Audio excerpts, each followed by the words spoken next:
Good afternoon, comrades.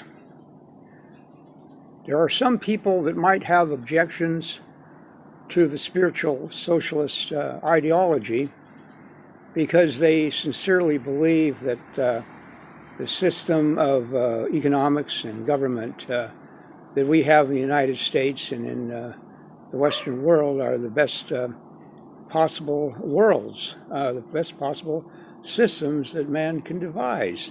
Oh, democracy. Oh, that means freedom, right?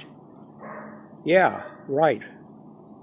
Freedom to be exploited by the capitalists, freedom to starve, freedom to go bankrupt. I mean, what is, in any way, democracy is a degenerate system. It never has worked in the past.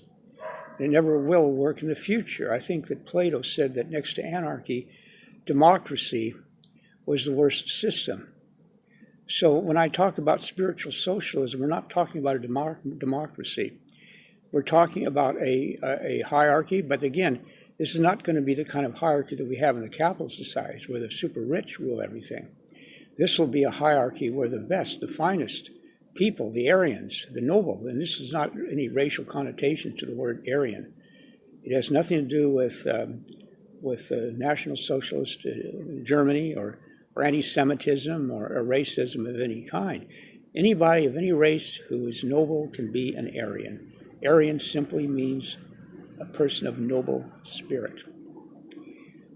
But I think we need to talk about some of the things whereby the United States government lies to its citizens. Look at 9/11, for example.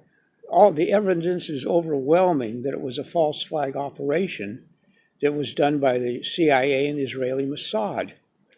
There's no way in the world that those buildings could have gone down like they did if, like the Twin Towers, just hit by a plane. And you see how the planes went right through the towers, and you see how the building, there's some probably micro nukes. We know the Pentagon has all kinds of state-of-the-art weaponry that they are practicing with or using. And with 9/11, I mean, there was a group of neocons. I think they were called. They wrote a book about a year before 9/11 called "Project for a New American Century," and in it they say that we have to have something like a new Pearl Harbor in order to restore America to its former power in the world.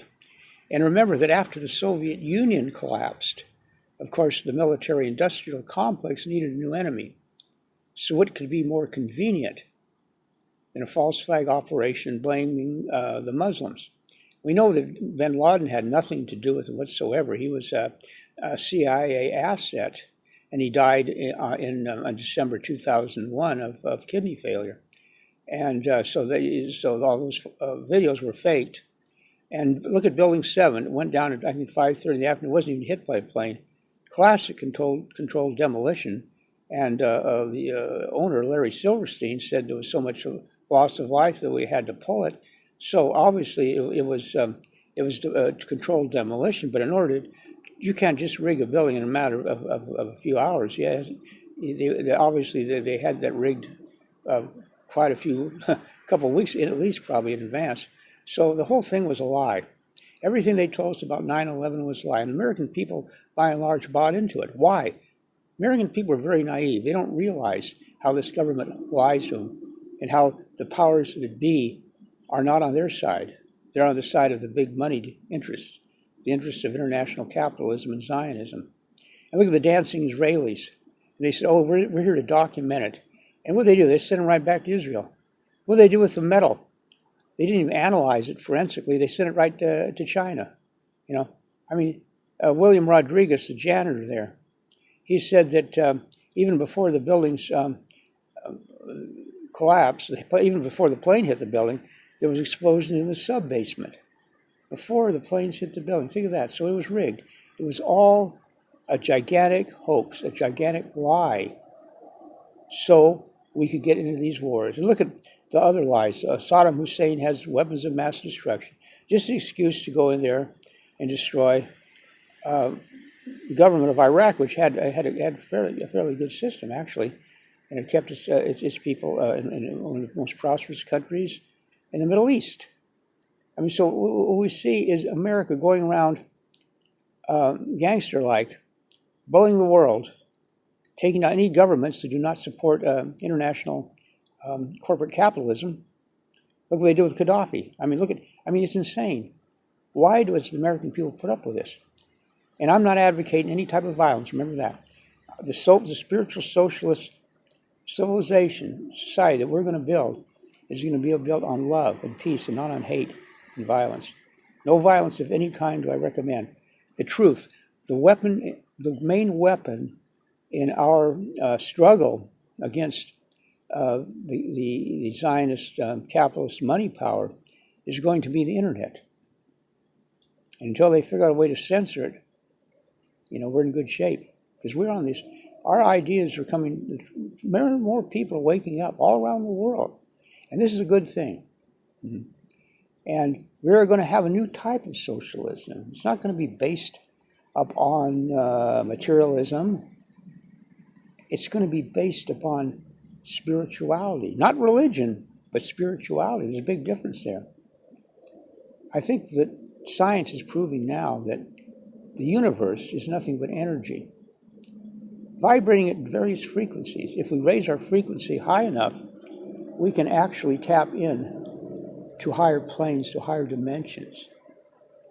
And this is the kind of leaders we want, are people who are spiritual, who have tapped into these higher dimensions and are ready to lead the people unselfishly, you see. There's this, I think was that Lord Acton said that power corrupts, and absolute power corrupts absolutely. Well, we're not talking about giving anybody absolute power, because there'll be committees, our leaders will have advisors, but they will be selected for noble qualities, okay? This is the whole thing right there. It's not about money, they have a lot of money, no. Do they serve the people? Do they serve the socialist community? And we are eventually going to have a worldwide socialist state.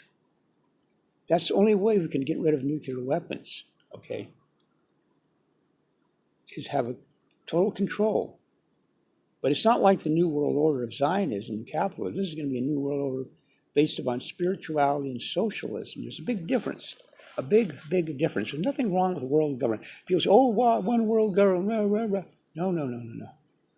One world government is necessary now because of all the advance in technology. And plus the nation state is outmoded now. We don't need it anymore. Look at all the wars we have been fought in the 19th, 20th centuries, all through history because of nationalism, you see.